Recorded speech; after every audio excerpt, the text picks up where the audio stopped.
অনেক দিন আগে এক ছোট্ট রাজ্য ছিল। সেই রাজ্যে রাজা ছিলেন অত্যন্ত বুদ্ধিমান ও ন্যায়পরায়ণ। একদিন রাজ্য দুই ব্যক্তি একটি গরুর মালিকানা দাবি করে রাজার কাছে এলো। উভয় বলল গরুটি তাদের। রাজা কিছুক্ষণ ভেবে বললেন, গরুটি আমার মাঝখানে রেখে দড়ি দিয়ে টানবে।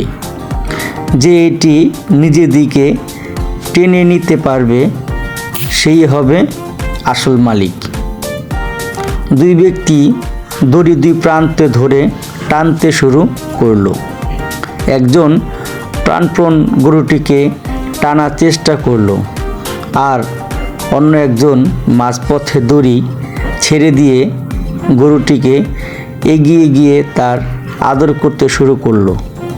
রাজা তখন হেসে বলল, গরুর প্রকৃত মালিক হলো সেই ব্যক্তি যে এটি টানেনি বরং আদর করলো, কারণ সে গরুটির কষ্ট দেখতে চায় না। সেই দিন থেকে রাজ্যের সবাই রাজার বুদ্ধি ও বিচক্ষণের প্রশংসা করল। আমরা নতুন, আমাদের ভুল ত্রুটি হতে পারে, তাই সবার কাছে ক্ষমা দৃষ্টি করছি। আমাদের ভিডিও যদি আপনাদের ভালো লাগে অবশ্যই লাইক করবেন, কমেন্টস করবেন, আর নতুন হয়ে থাকলে সাবস্ক্রাইব করবেন।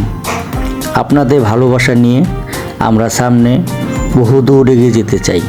সবার জন্য শুভকামনা রইল। আল্লাহ হাফেজ।